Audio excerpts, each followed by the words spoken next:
The U.S. government is going to run ads to try to calm anger against the video. Government officials hope to stop widespread rioting.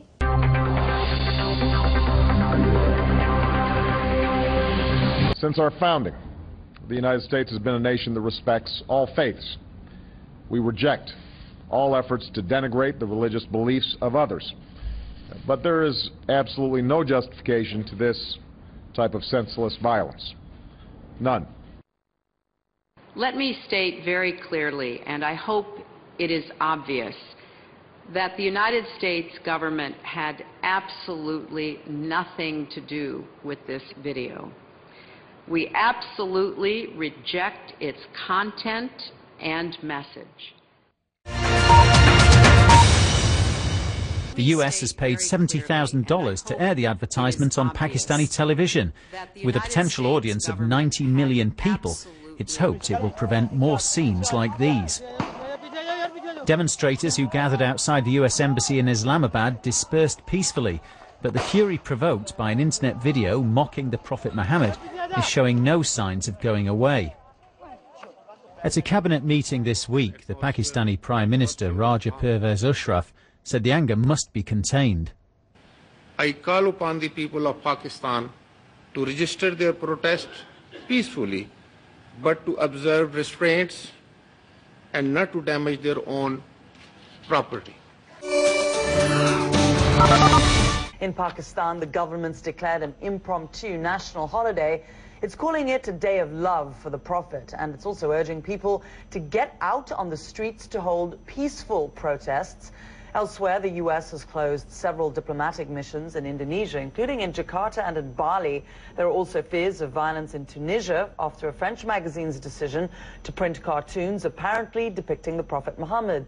Tunisia's government has banned protests from taking place at all today, and there are also similar worries in Sudan, where the German embassy shut its doors for the day.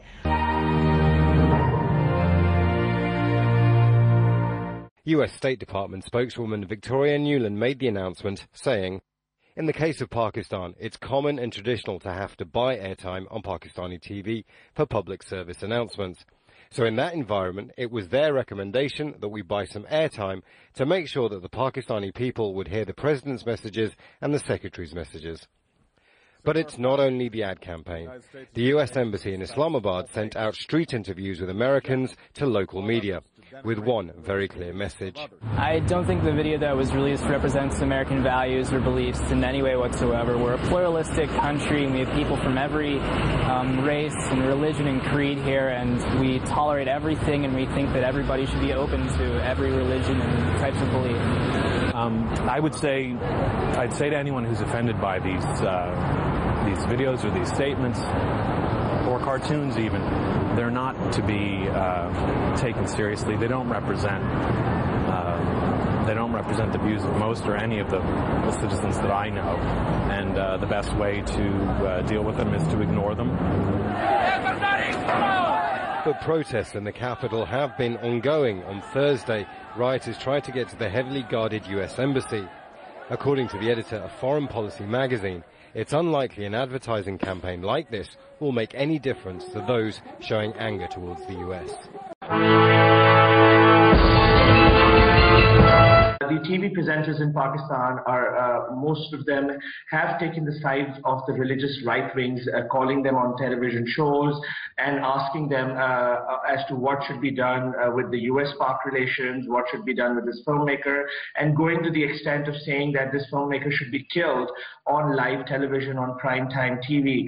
So there is a lot of anti-American sentiment on Pakistani TV channels and most of the mainstream channels, and this is why these adverts have appeared, I believe, on the Pakistani channels.